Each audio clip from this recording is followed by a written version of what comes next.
ఉన్న బంగారాన్ని విడిపించి ఆ రోజు ఆన్లైన్ రేటుకే మేము కొంటాం. Sharma gold company. మనతో ఉన్న గెస్ట్ ఎవరనంటే చంద్రస్వామి గారు.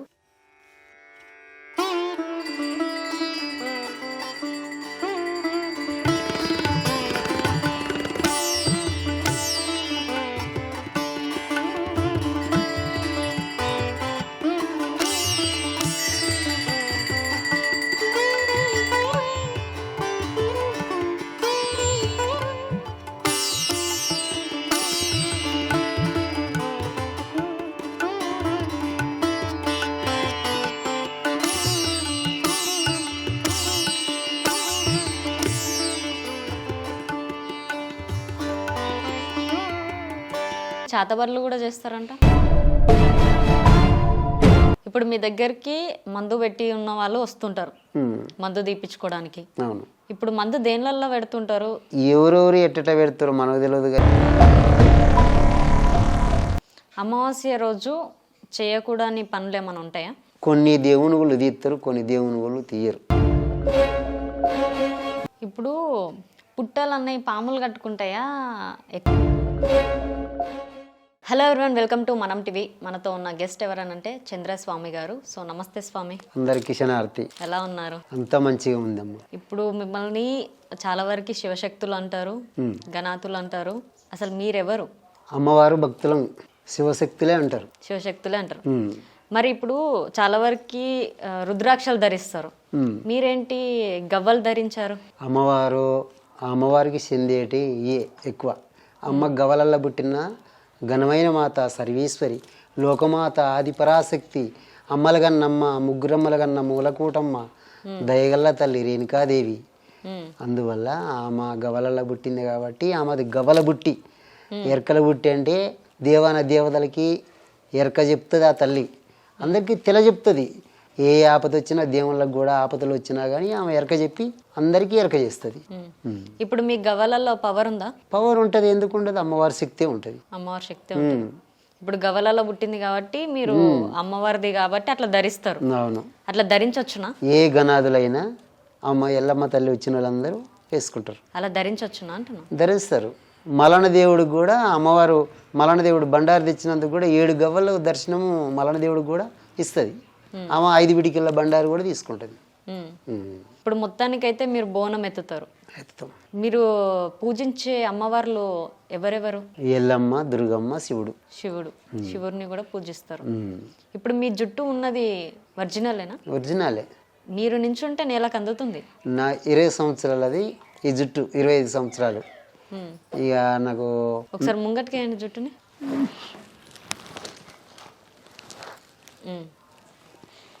25 సంవత్సరాల జుట్టు. బరువు ఉండదా? మరి బరువు ఉండదు. నిద్రపోయేటప్పుడు ఇబ్బందిగా? ఏమి ఇబ్బంది ఏమి ఉండదు. నిత్య సలసానం చేస్తాను నేను. ఇప్పుడు జడలు అల్లుతాయి, జడలు కడతాయి అని అంటారు కదా, అదేనా? ఇప్పుడు అదే అమ్మవారి మహిమతోటే అయితే అయ్యి. దేనికన్నా అయితే ఆ అమ్మ శక్తితోటే అయితే అయ్యి. మనం అల్లేది ఏముండదు. ఇప్పుడు అల్లాల్సిన అవసరం లేదు, ఏం లేదు, ఏముండదు. ఇప్పుడు దాని మెయింటెనెన్స్ ఎలా మీకు? అంటే దాన్ని ఎట్లా స్నానం చేసినప్పుడు కానీ? స్నానం చేసినప్పుడు అమ్మ నీకు బకెట్లు వేసుకొని మంచిగా షాంపులు పెట్టుకొని స్నానం చేస్తా. ఇబ్బంది అవ్వదా? ఇబ్బంది ఏముండదు. ఏ చలికాలం కానీ ఏ వానకాలం కానీ. కట్ చేస్తారు కదా కొందరు. నేను కట్ చేయలే, అయ్యే తెగిపోతాయి. బారైన కాళ్ళ కింద పడి కూడా తెగిపోతున్నాయి బోనం ఎత్తుకున్నప్పుడు. కట్ చేయదు, కత్తెర పెట్టకూడదు. కొందరు జడలు అల్లగానే కట్ చేస్తుంటారు. వాళ్ళు కట్ చేసుకుంటారు, తెలియని మురుకులు. తెలిసిన వాళ్ళు కట్ చేయకూడదు. ఇప్పుడు మీకు ఎలా కులతరంగా దేవుడా, మీకే వచ్చిన దేవుడా? మా ఇంటి ఆడవిల్లనే వెళ్ళమంటే మేము ఎస్టీ వాళ్ళ ఎరకలలో, మేము ఎరకలు పుట్టి మాది.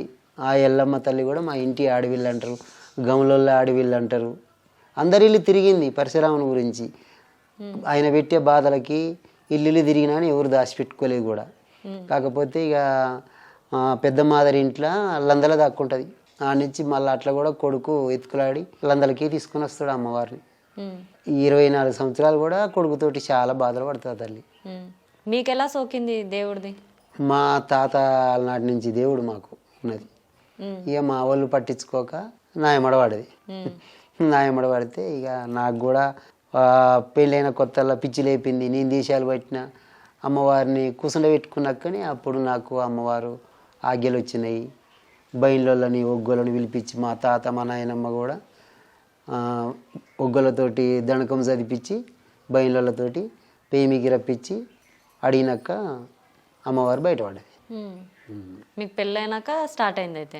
నా పెళ్లి కాకముందే 12 నెలల పిల్లగాని కానించే దేవుడు, కానీ నోరు ఇలా 20 సంవత్సరాల దాకా నోరు రాలే.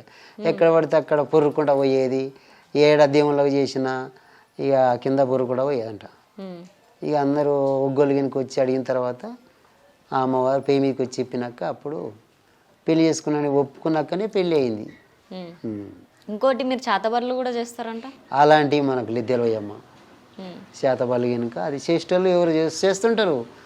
దేవుడు ఉన్నది ఎంత బరాబరో శాతబళ్ళు కూడా అంత బరాబరే అమ్మ. ఉంటాయి, అవి కూడా ఉంటాయి, చేసేటోళ్ళు చేస్తారు. ఎలా తెలుస్తుంది? ఎలా తెలుసుడంటే ఇక అమ్మవారు వచ్చినప్పుడు అన్ని కనబడుతుంటాయి, మీకు కనిపిస్తుంటాయి, కనబడతాయి. ఎవరెవరు చేసేది కూడా కనబడుతుంటాయి. అలాంటిది మనం అరికట్టొచ్చు కూడా. అసలు దాన్ని కూడా ఇప్పుడు మన దైవశక్తి కింద దుష్టశక్తి ఏం చేయలేదు. ఎన్నో ఉంటాయి అమ్మవారి కాడ కూడా శక్తులు ఉంటాయి. లోపల జ్వరాలను కూడా సొత్తుంటాయి. అట్లా అమ్మవారిని కూడా కట్టేసేటోళ్ళు కూడా ఉంటారు. ఇప్పుడు ఏరేరే గణాదులు ఉంటారు అనుకో, ఇప్పుడు గురువు సరిగా లేని గణాదులకి వాళ్ళ శక్తిలు గుంజుకోవాలని కూడా కట్టేస్తారు. చేతబడులు చేయడం కరెక్టే అంటారా మరి? అది తప్పమ్మా. చేతబడులు చేసి అంటే ఒకళ్ళు మంచి చేయాలి కానీ ఒకళ్ళు చెడు చేయకూడదు. అవును. నలుగురు బతకాలని కోరుకోవాలి కానీ ఒకరికి అన్యాయం చేయాలని అనుకోకూడదు ఎప్పటికి కూడా. అది దృష్టికి కూడా రాకూడదు కూడా. ఇప్పుడు మీరు బోనం ఎత్తుతారు కదా, బోనం ఎత్తుతున్నప్పుడు కొందరికి షిగాలు రాకపోయినా కానీ షిగ ఊగుతుంటారు. అంటే అది కొంతమంది ఎగతాళి చేస్తుంటారు, కొంతమంది కూడా ఎగరాలని కూడా ఎగురుతుంటారు. నిజమైన దేవుడు వచ్చిన వాళ్ళు అట్లా ఎగతాళి చేయరు. సప్పుడైతే పట్టణాలు దొక్కిన వాళ్ళు కానీ, పండుగలు చేసిన వాళ్ళు, గద్దెలు వేసిన వాళ్ళు కానీ అలాంటి వాళ్ళు మన కాడికి డోల్ సప్పుడు వినబడ్డా, జమడిక సప్పుడు వినబడ్డా వచ్చి అమ్మవారు వచ్చి ఊగుతారు మన దంట పాటిగా. మీరు మీ కులదైవం అయినా కూడా ఇంట్లో ఎవరు పట్టించుకున్నందుకు మీ మీద సోకింది కదా. మీరు 12 ఏళ్ల వయసు నుంచి ఇప్పటిదాకా ట్రావెల్ అవుతుంది. మీరు 12 ఏళ్ల వయసుకి మీకు ఏం తెలుసు అప్పుడు? అంటే నేను చిన్నప్పుడే అమ్మవారు వచ్చిన కొత్తల్లా నాకు చిన్నప్పటి నుంచి కూడా నేను బొమ్మలాట ఆడేది, బొమ్మరిల్లు కట్టేది. ఇప్పుడు మేము ఎరుకలలో అయినప్పుడు మేము పందల కాసేది. అప్పట్లో ఈ చెర్లలో కూడా బొమ్మరిల్లు కట్టి అది కుమ్మరోళ్ళ కాడికి పోయి కుండలు తీసుకొచ్చి, గొల్ల కురుమల కాడికి పోయి పాలు తీసుకొచ్చి పాలు పొంగిచ్చి మలన దేవుడికి ఎక్కిచ్చేది. అట్లా మేము ఆటలు ఆడుకునేది చిన్నప్పుడు. భాగవతాలకు పోయేది పొద్దుక ముందుకు. అప్పుడు డ్రామాలు వెనుక బొమ్మలాట వెనుక బాగా ఆడేది. తోలు బొమ్మలాట, డ్రామాలు ఆడేది. అట్లా కూడా చాలా ఈ అమ్మవారు అప్పటి నుంచి వచ్చినా కానీ ఎన్నెన్నో వేషాలు, బొట్టు పెట్టుకోవాలని అనిపిస్తుంది, గాజులు వేసుకోవాలనిపిస్తుంది, చీర కట్టాలని అనిపిస్తుంది. ఎన్నెన్నో ఒక బుద్ధులు పుట్టిస్తూనే ఉన్నది నాకు అప్పటి నుంచి. ఇక వాళ్ళు వేషాలు వేసి డ్రామా ఆడతారు కదా భాగవతాలు, అట్లా కూడా వాళ్ళని పొద్దున్న నైట్ వాళ్ళ ఆట చూసి కూడా పొద్దున్న మేము ఆడుకునేది. ఇక కాలు గజ్జలు కట్టాలంటే చెర్లల్లో గవ్వలు ఉంటాయి కదా, ఆ గవ్వలకు పక్కలు కొట్టుకొని కూడా గజ్జలక కట్టుకొని ఎగిరేసినప్పుడు దేవుళ్ళు వచ్చిన వాళ్ళని మేము ఎక్కిరిచ్చేది. ఆమె అట్టు ఊగుతుంది, ఏమి ఇట్టు ఊగుతుందని. అట్లా కూడా నా ఎమ్మడ పడేది అమ్మ. మీరు ఎక్కిరించేటోళ్ళు అప్పుడు చిన్నప్పుడు మేము అట్టనే ఎదురుగా చేసేది, ఎక్కిరిచ్చేది దేవుడి చూడని. పెద్ద పెద్ద మనుషులు ఉంటారు కదా, ఇక అట్లా ఎక్కిరిస్తుంటే కూడా వాళ్ళు మన ఈరగొల్లలు తీసుకొని దగ్గర పిలిచి మా ఈ అమ్మయ్య చంపేది మమ్మల్ని ఎక్కిరిస్తావని. అట్లా జరిగిందమ్మా అది. ఇక అమ్మవారిని అప్పటి నుంచి ఇప్పటిదాకా పూజించుకుంటున్నా, ఆమె సేవ చేసుకుంటున్నా. ఇప్పుడు మీ దగ్గరికి మందు పెట్టి ఉన్న వాళ్ళు వస్తుంటారు మందు తీపించుకోవడానికి. అవును. ఇప్పుడు మందు దేనిలలో పెడుతుంటారు? ఇక అది ఎవరెవరు ఎట్ట పెడతారో మనకు తెలియదు, కానీ మందు అయితే నేను తీస్తామా. అది ఎండ పెట్టినా కానీ పడుతుంది. అది దేనిలో పెట్టిరు అని కూడా గుడ్లలో పడుతుంటుంది, కాకపోతే కార్జంలో పడుతుంది, ఛాయ్లో పడుతుంది, బీర్లో పడుతుంది, మళ్ళా గోధుమ రొట్టెలో పడుతుంది, పకోడీలో పడుతుంది, పూరీలలో పడుతుంది. అది రకరకాలుగా ఉంటుందమ్మా. వాళ్ళు ఎండలో పెడితే అది అలానే పడుతుంది. మనిషికి మందు పెట్టిరని ఎట్లా తెలుస్తుంది? మందు పెట్టిందంటే మనం చేయబట్టి కూడా చూస్తాం, మన డాక్టర్ లెక్కనే ఏర్పాటు చేస్తాం. అది ఎన్ని నెలలు అయింది పెట్టింది కూడా గుర్తుపడతాను నేను. ఒకవేళ మందు పెట్టినాక మనిషికి ఒళ్ళంతా పాకిపోతుంది, నెత్తికి కూడా ఎక్కుతుంది అంటారు, అప్పుడేంది సిచ్యువేషన్? అది నెత్తి పెట్టిందంటే మనం మాడై పెడితే నెత్తి ఎంటికలు ఊసిపోతాయి, కడుపులో పెడితే అది ఏర్లు పడతాయి. నెత్తిలో పెడితే ఎంటికలు ఊసిపోతాయి, పెడితే ఏర్లు పడతాయి, అంటే ఎంటికలు కూడా పుడతాయి దానికి, ఆ మందుకి. ఇక వాళ్ళ కాళ్ళు సన్నం అవుతాయి, పొట్ట లావ్ అవుతుంటుంది, కాలు చేతులు సన్నగా అవుతుంటాయి, దగ్గు వస్తుంటుంది, అన్నం అరగదు, ఆకలి కాదు, పని మీద ఇంట్రెస్ట్ ఉండదు, పనికి పోరు, కోపం ఎక్కువ, పండుకున్న పక్క తిరిగేరు. అట్లా ఉంటుంది. మీ దగ్గర ఇంకా వీళ్ళు కూడా వస్తుంటారు కదా, పిల్లలు కాని వాళ్ళు కానీ. ఇక పిల్లలు కాని వాళ్ళంటే అమ్మవారికి ముడుపు కడితే సంతానం అంతుంటుంది. నిజమే అంటారా అవన్నీ? కరెక్ట్ అమ్మా. సంతానం అంతది ఆ శివయ్యకు మొక్కితే ఆ శివయ్య ఫలమిస్తాడు. ఆయనకు మించి అయితే పోం మనం. అంత ఆయనకి 9 బిడ్డలు 9 కొడుకులు ఆ శంకరునికి అంతా వరాన పుట్టిన వాళ్ళే. నల్లబోషమ్మ తప్ప, నల్లబోషమ్మ పార్వతి గర్భాన పుట్టింది, మురికిన పుట్టినోడు పోతురాజే, అందరూ వరాన పుట్టిన వాళ్ళే. అయితే ఆయన ఏ దేవుడు వచ్చినా కానీ ముందుగల్లా అయ్యనే తలుచుకుంటారు, మళ్ళా బావని అది తలుచుకుంటారు ఆ నరసింహస్వామిని. వాళ్ళు వరాలు ఇస్తారు, వాళ్ళు సంతానం ఇస్తారు, అంతా ఓకే అవుతుంది. దయాలు ఉన్నాయా? దయాలంటే దయాలు ఉంటాయి, ఎందుకుండవు? ఆత్మలు తిరుగుతూనే ఉంటాయి. అది అగస్తంగా పోయిన జీవి తిరుగుతూనే ఉంటుంది. ఇక మనం ఔషధీరిపోయిన జీవి తిరగదు. అట్లా మీరు చూసారా మరి దయాలని? ఇక దయాలంటే మనకు శక్తి అమ్మవారు ఉన్నాక మనకు దయాలు ఎట్లా కానొస్తాయి? మనకు కానరావు. వాళ్ళు దయాలు బట్టిన వాళ్ళు మన కాడికి వస్తే మనం దయాలు వారగొడతాం. అట్లా కట్టేసైనా సరే అది వెళ్ళిపోయిందని దాని పేరు చెప్పిందానికి వదిలిపెట్టాం. అంటే మీకు శక్తి ఉన్నందుకు దయాలు అయితే కనిపించవంటారు? ఏది కానరావు. అమ్మవారు రాని దగ్గరికి ఎందుకు రానిస్తుంది? కడప దాటి కూడా రావు, ఏ శక్తులు కూడా రావు. ఉత్తమ మనుషులకు కనిపిస్తాయా మరి? ఉత్తమ మనుషుల కంటే పట్టిన వాళ్ళకే. ఇప్పుడు మాట సభ చెప్తున్నా, ఇప్పుడు నీకు దయ్యం పట్టింది, ఇక నువ్వు ఆ కడప దాటి కూడా లోపలికి రాలేవు, బయటికే ఉరుకుతుంటావు. ఈ శక్తి రానియదు, రానియదు. పట్టిన వాళ్ళకే తెలియదేమో కానీ ఆగమనం చేస్తుంటారు, ఎటు పడితే అటు ఉరుకుతుంటారు. దేవుణ్ణి చూసినా బొట్టు చూసినా దూరంగా ఉంటారు వాళ్ళు, దయ్యాలు పెట్టిన వాళ్ళు. ఏంటంటే పాత బంగ్లాలు కొత్త బంగ్లాలల్లా అలాంటివి సోకుతుంటాయమ్మ. కాకపోతే రోడ్ల మీద కూడా దొప్పలు అయ్యి తీసేస్తుంటారు దయ్యాలు ఉన్నాయని. అలాంటివి కూడా దాటిరనుకో అలా అసంటివి కూడా సోకుతుంటాయి. దిష్టి ఎందుకు తీస్తారు? దిష్టి నిజంగానే పడుతుందా మనుషులకి? ఇక దిష్టి అంటే అమ్మ ఇక ఒక్కొక్కరి కళ్ళు మంచిగా ఉండవు, అందరి కళ్ళు సరిగా ఉండవు. ఒకరు మంచిగా ఉంటారు, ఒకరు మంచిగా ఉండరు.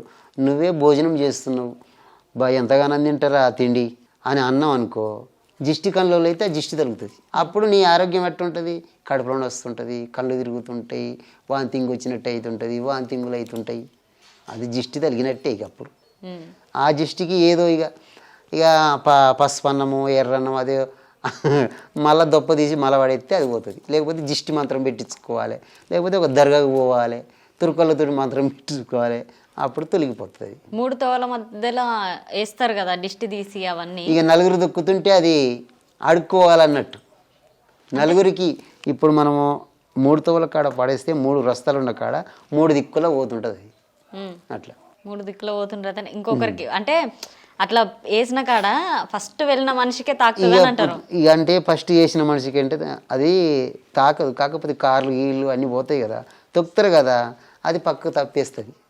అట్లా ఒకవేళ నడుచుకుంటూ పోయిన వాళ్ళకు అది సోకుతుంటుంది. ఒకళ్ళు మీకు అన్నట్టు అది పోతుంటుంది.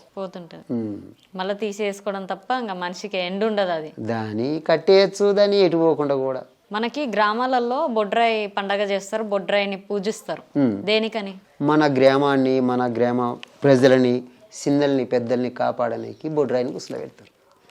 ఆ భగవంతుడే మన అందరినీ చూస్తుంటారు. చాలా వరకు అప్పట్లో దేవుళ్ళు ఉండేటోరు కాదు. అప్పుడు వెనకట్లా బొడ్రాయి నిలబెట్టాలంటే ఊరు చుట్టూ పొలిమిర కట్టి పగిటేసాలు వేసి, అది సింధిమాది వాళ్ళు ఉండేది అప్పట్లో.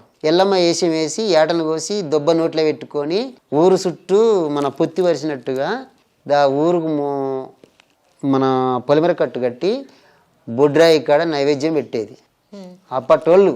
ఇప్పుడు పోషమ్మ బోనాలు తీయాలంటే ఇంటింటికి బోనాలు తీయాలి. అప్పుడు గత్తర గాయర్లు వచ్చేది, అది కూడా మంత్రకాలు తంత్రకాలు లేపిన గత్తరే ఉండే. అసలు దానికి ఆ ఈగళ్ళ తల్లి ఆ పోషమ్మ బోనాలు తీస్తే ఇంటింటికి కడప దీపాలు అమ్మవారి కాడికి పోతే ఆ గత్తరగాయ అన్నది అరికట్టేస్తుంది అమ్మవారు. ఊరు ప్రజలు మొత్తము ఇప్పుడు అమ్మవారికి ఆ పోషమ్మకు చేయకపోతే చిన్నలకు కానీ పెద్దల కానికి అమ్మవారు తట్టు వస్తుంది. అమావాస్య రోజు చేయకూడని పనులు ఏమైనా ఉంటాయా? కొన్ని దేవునుగులు తీస్తారు, కొన్ని దేవునుగులు తీయరు అమాస రోజు. అయితే అది అమాస రోజు అంతా లక్ష్మీదేవికి ఇష్టమైన రోజే. కొంతమంది చేస్తారు పూజలు, కొంతమంది చేయరు. కొంత మంత్రగాలు తంత్రగాలు నేర్చుకుంటోళ్ళు ఆదివారం అమాస సూర్యగానం చంద్రగానం వచ్చినప్పుడు బయటికి వెళ్తారు. వాళ్ళు కాశాలగడ్డలలో కానీ మన పొలిమేరల మీద కానీ పొలిమేర కట్టు కట్టి కొత్తగా నేర్చుకుంటోళ్ళు నేర్తుంటారు. ఆదివారం పూట అమావాస్య వస్తే చాలా బలం ఉంటుంది అని అంటారు. బలము గట్టి బలమే ఉంటుంది, బలం ఉంటుంది. ఏమన్నా లేపెత్తారు అసంటోళ్ళు, నేర్చుకోవాలన్నా నేర్చుకుంటారు. ఇంకొకటి జనరల్గా మన మనుషులే అమావాస్య రోజు బయటికి వెళ్ళొద్దని, లేడీస్ ఎక్కువ బయటికి వెళ్ళొద్దు అని అంటారు. దేనికని? అది మనం భయపడితేనే భయం అమ్మ. ధైర్యంగా పోతే దేనికి ఏం కాదు, ఎవరికి ఏం కాదు. కొంతమంది వెళ్ళరు, కొంతమంది వెళ్తారు ధైర్యంగా ఉంటోళ్ళు. ఇక ఏడ దొప్పలు తీసేస్తారో ఏడ నిమ్మకాయలు ఎత్తారని ఆ డౌట్లు పడి కూడా కొంతమంది పోరు. ఏదొచ్చి మీద పడుతుంది అన్నట్టు ఆలోచనతో. ఇప్పుడు గుడికి వెళ్తే జుట్టు విరబోసుకొని పోవద్దు, అల్లుకొని పోవాలి అంటారు ఆడోళ్ళకి. అవును, పద్ధతిగా పోవాలి, అల్లుకొని క్లిప్ పెట్టి నెత్తి కూడా దూకోకూడదు. స్నానం చేసి గుడికి వచ్చిన తర్వాత స్నానం చేసి మనం గుడికి పోయి దర్శనం చేసుకొని వచ్చిన తర్వాత అప్పుడు నెత్తి దూకోవాలి. గుడి పోయేటప్పుడు మన నెత్తి దూకొని బుట్టు పెట్టుకొని అట్లా తప్పు. శనివారం రోజు చాలామంది శని వదలడానికో వదిలించుకోవడానికో తెలియదు కానీ ఆంజనేయ స్వామి గుడికి వెళ్తుంటారు. శనివారం రోజు వెళ్ళకపోతే ఏమవుతుంది మరి? ఇగో ఇష్టం ఉన్నోళ్ళు వెళ్తారు. కాకపోతే మనకు ఏదన్నా శనిదేవుడు తొలగిపోవాలంటే ఆంజనేయుడి గుడికి కూడా శని ఉన్నోళ్ళు కూడా తొలగిపోతుంది. ఆంజనేయుడు అంటే ఆయన పుట్టినరోజు కాబట్టి ఆ శనివారము అందరూ పోతారు, దర్శనం చేసుకుంటాడు. ఏ శని బాధలు ఉన్నా కానీ ఏ గ్రహాలు ఉన్నా కానీ ఆంజనేయుడి గుడికి పోతే తొలగిపోతాయి. ఓకే. గ్రహణం రోజు ప్రెగ్నెంట్ లేడీస్ కదలొద్దు అట్లనే పండుకోవాలంటారు కదా, కదిలితే నిజంగానే తప్పుగా పుడతారా పిల్లలు? లేదంటే ఇక మనము గ్రహణం పట్టినప్పుడు అది ఎప్పుడు పట్టి ఎప్పుడు వదులుతుందో కానీ మనము నిండు గర్భవతి ఉంటే కంపల్సరీ ఎల్లెలకల వండుకోవాలి, కాళ్ళు చేతులు మెసలకుంటా. ఇక ఒకవేళ అటు ఇటు తిరిగి మెసిలితే ఏదైనా మూతి వంక పోతుందో, ముక్కు వంకర పోతుందో, చెవు వంకర పోతుందో, అది గ్రహణం అయితే కంపల్సరీ కదిలితే పడుతుంది. ఇక తెలవక చేస్తే అదే ఆ భగవంతుడిది. మనం తెలిసి కూడా మనము అట్లా తిరిగితే అది మనది మనకి. చాలా మందికి దేవుడు వచ్చిన వాళ్ళకి కట్లు కడతారు. కట్లు ఎందుకు పడతాయి, ఎవరు కడతారు? అది తీయాలంటే కూడా దానికి సంబంధించిన దేవుడే తీయాలనా లేదంటే ఎవరైనా? దేవుడు కాదు. ఇప్పుడు గురువు ఎవరైతే గురువు ఉంటారో అమ్మ, కొంతమంది పండుగలు చేసేటప్పుడు గురువు అవుతారు. ఆ గురువు ఒకవేళ మనము ఇప్పుడు సపోజ్ నీకు దేవుడు వస్తుంది అనుకో, ఇప్పుడు నీ శక్తిని నేను తీసుకోవాలి, నాకు బలంగా రావాలనుకుంటే నేను కట్లలో వేసిన అనుకో, మళ్ళీ నువ్వు ఒక గురువుని బట్టి ఆ కట్లతోటి 27 కట్లు ఉంటాయి, ఒక్కొక్కరికి 38 కట్లు ఉంటాయి. అసంటి కట్లు 101 కట్లు కూడా ఉంటాయి. ఆ కట్లని చెన్నాల మీద 10 నిమిషాలు తీసే కట్లు కూడా ఉంటాయి. ఆ కట్టని ఒక్కొక్కరు ఒక రకంగా తీస్తుంటారు. గురువు లేని ఇద్దే గుడ్డి ఇద్దే అన్నట్టు కంపల్సరీ ఏ గణాదులు కానీ ఎవరు కానీ కట్లు వేసిన వాళ్ళు కంపల్సరీ కట్లు ఇప్పియాలి. కాకపోతే వాళ్ళే ప్రమాదంలో పడుతుంటారు కట్లు ఇప్పకపోతే. ఏంటంటే మనము కట్లున్నప్పుడు అమ్మవారు రాదు, అమ్మవారిని కట్లు వేసినట్టుగా, ఇప్పుడు అమ్మవారి శక్తిని వాళ్ళు గుంజుకున్నట్టుగా, మనలా వాళ్ళు చేసిన శక్తి మొత్తము మనం పీడించినట్టుగా అయిపోతుంటుంది. మన ఆరోగ్యం కూడా మంచిగా ఉండదు. అమావాస్య రోజు కానీ లేదంటే నార్మల్గా కానీ చాలా మందికి నల్ల దుస్తులు ధరించొద్దు అంటారు. కిందికి మీదకి నల్లగా దుస్తులు ధరించకండి అని అంటారు. దేనికని? అది మంత్రకాలకి సూటి దెబ్బ ఉంటుందని నల్ల దుస్తులు ధరించొద్దు. అంటే ఏం చేస్తారు? ఆ నల్ల బట్టలు వేసుకున్న వాళ్ళకి నజర్ అన్నది తొందరగా తగ్గుతుంది. అంటే వాళ్ళు దృష్టి పెడితే జల్దీ ఎఫెక్ట్ అవుతుంది అంటారు. అందు గురించి అమావాస్య రోజు నల్ల బట్టలు వేయకూడదు అంటారు. ఆత్మకి దయ్యానికి డిఫరెన్స్ ఏంటిది? ఆత్మ దైవానికి, దైవం అంటే అమ్మవారేనా, దయ్యం దయ్యం అన్న ఆత్మ అన్న ఒకటే కదమ్మా.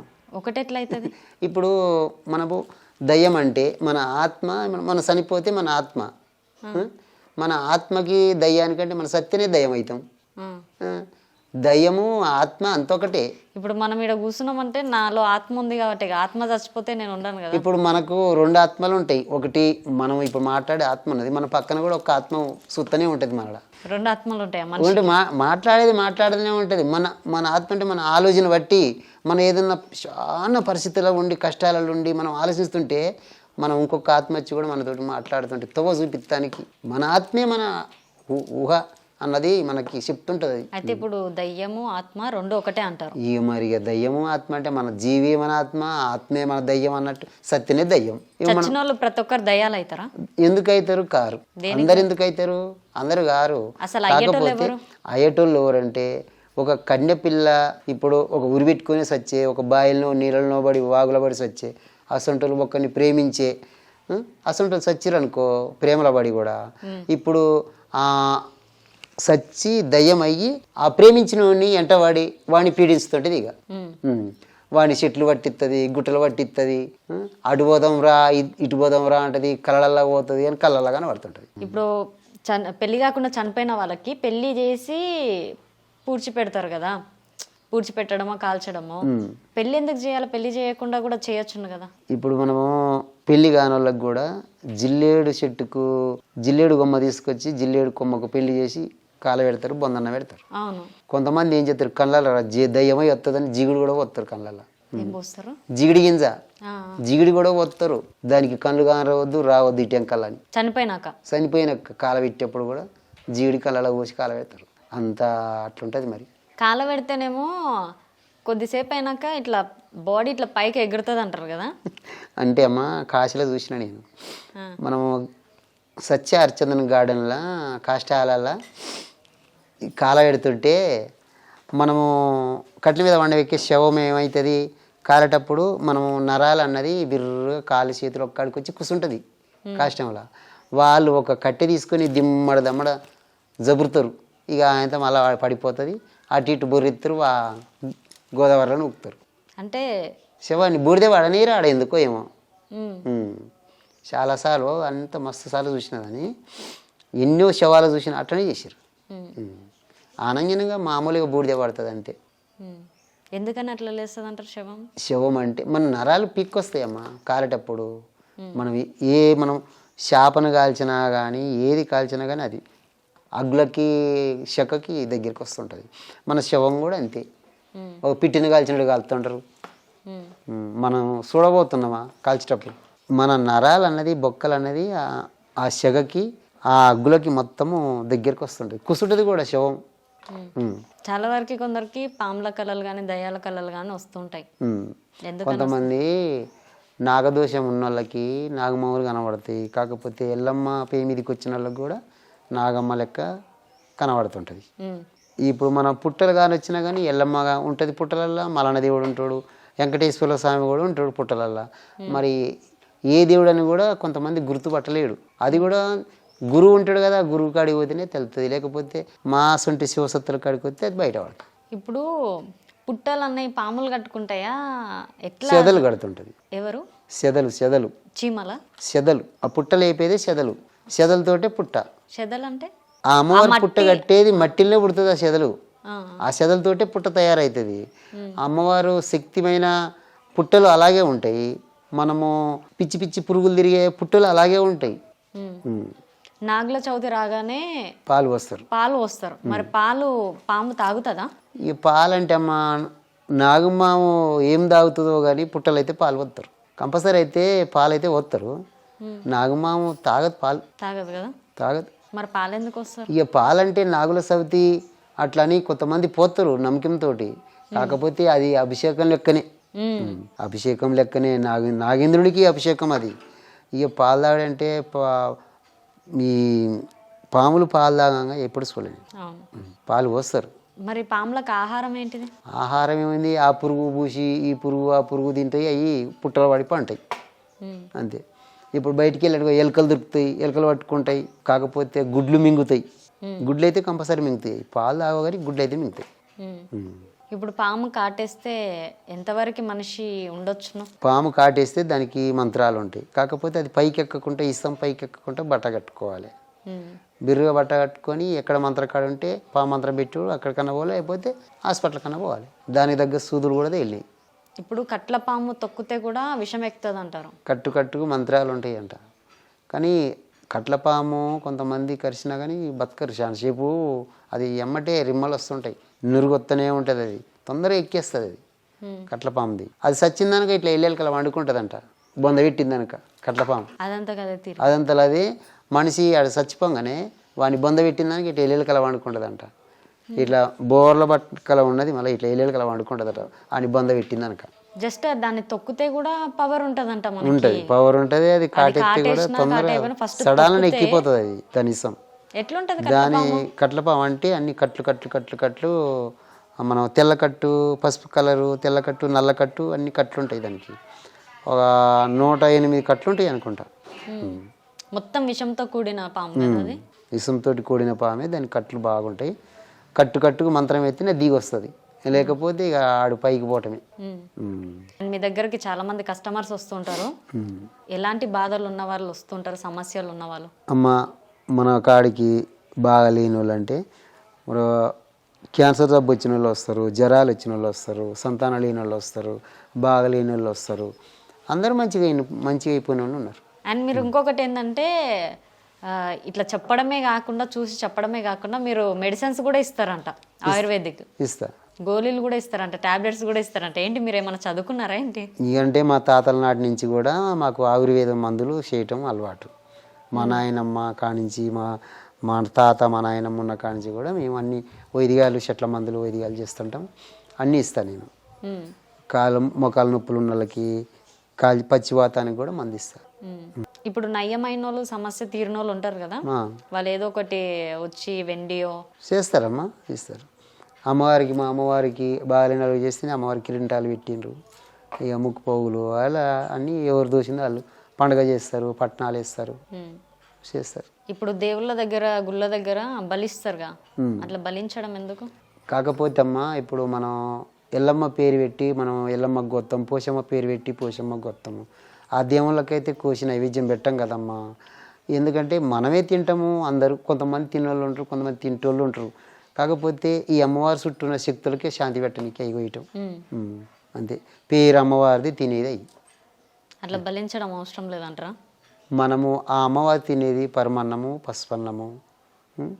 కాకపోతే మనము పిండి, మనం స్వీటు, అరిసెలు కానీ, గారెలు కానీ అలాంటి పిండి వంటలు చేసి పెట్టచ్చు. నేను చాలా వరకు విన్నది ఏంటంటే, అమ్మవారికి మనకి రక్తం ఎంత చిందిస్తే నర రక్తం అయితే ఇయ్యలేం కదా, అట్లా అని జంతువుల రక్తం. ఇప్పుడు ఏ దేవుడు కూడా కోరడమ్మా ఏటలు గోయమని, ఏ దేవుడు కూడా కోరడు. కాకపోతే ఈ అమ్మవార్ల చుట్టూన్న శక్తులే ఈ ఐటికి బలిస్తారు అంతే.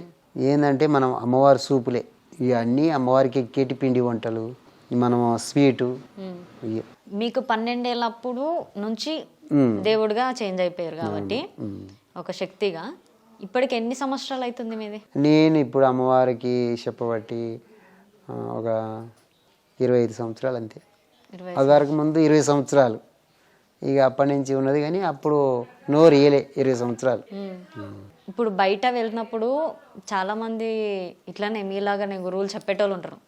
కొందరు వాస్తవాలు ఉంటారు, కొందరు చూస్తే మీకు అర్థమైపోతుంటది, మాకన్నా మీకు ఇంకా ఎక్కువ అర్థమవుతుంది. దేవుడి పేరు చెప్పుకొని డబ్బు సంపాదించేటోళ్ళని ఏమంటారు మీరు? ఇక దేవుడి పేరు చెప్పుకొని బతికేటోళ్ళని ఏమంటారమ్మా?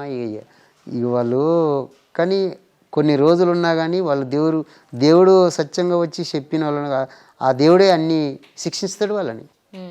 కాకపోతే మనము అమ్మవారు ఆమె పెట్టిందే భిక్షం, ఇంకా అది ఆమె దయ, అంతేగాని మనము దౌర్జన్యంగా మనము తీసుకునేది లేదు, నువ్వు అంతి ఇంతి అని మనము బలవంతంగా చేసేది లేదు అంతే. నలుగురికి మనం అన్నదానాలు చేయాలి, నలుగురు అచ్చగాలు కానీ బిచ్చగాలు కానీ నలుగురికి మనం పెట్టాలని అనుకుంటాం. కానీ అట్లా మనము ఒకరు నోరు కొట్టి ఒకరు అన్యాయం చేస్తే ఆ అమ్మ కూడా ఊక్కోదు.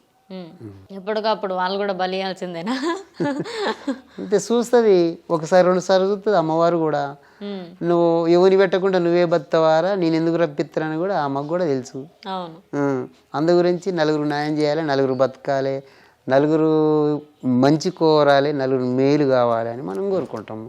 ఒక అచ్చగాళ్ళకు బిచ్చగాళ్ళకి నలుగురికి ఒక అన్నదానం చేయాలి, ఒక గుడికి పోవాలి, ఆడ అన్నదానం చేయాలి, నలుగురు బిచ్చగాళ్ళకు మనం పెట్టాలి అన్నట్టు ఉంటుంది మాకు ఉద్దేశం. నలుగురు రావాలి, పోవాలి, అమ్మ అనుగ్రహం అందరికి ఉండాలి, అందరు చల్లగా ఉండాలని కోరుకుంటాం. ఏ గణాదులు కానీ, ఏ శివశక్తి కానీ, ఎటువంటి వాళ్ళు కానీ అంతా మంచిగా ఉండాలని కోరుకుంటాం. మీరు ఎప్పుడు ఇట్లా గవ్వలు వేసుకొని ఉంటారా? ఎప్పుడు ఇట్టుండమ్మా, ఇక ఏంటంటే బోనాలు ఎత్తుకున్నప్పుడే ఉంటాం. చాలా వరకు ఇట్లా గురువుగా ఉన్న వాళ్ళు వెండి ధరిస్తారు కదా, వెండి దేనికి ధరిస్తారు? వెండి అంటే అమ్మ కొంతమంది ఇప్పుడు మన అమ్మవారు వచ్చిన వాళ్ళకి కొంతమంది మొక్కు వాళ్ళు ఉంటే మంచిగా అయిన వాళ్ళు బేడీలు చేపిస్తారు, కొంతమంది పడిగలు చేపిస్తుంటారు, ఇక కొంతమంది ఉద్రాక్షలు ధరిస్తుంటారు. అది శివుని భక్తులు ఉన్నోళ్ళు ఉద్రాక్షలు ఎక్కువ ధరిస్తారు. ఓకే స్వామి, థ్యాంక్ యూ సో మచ్. నమస్తే. మీ సమయాన్ని మాకు ఇచ్చినందుకు థ్యాంక్ యూ. సో చూసారుగా ఇంటర్వ్యూ. మీకు కూడా ఏమైనా క్వశ్చన్స్ అడగాలనుంటే కామెంట్ బాక్స్లో కామెంట్ చేయండి. నెక్స్ట్ ఇంటర్వ్యూతో మీ ముందుంటా. సైనింగ్ ఆఫ్ కీర్తి.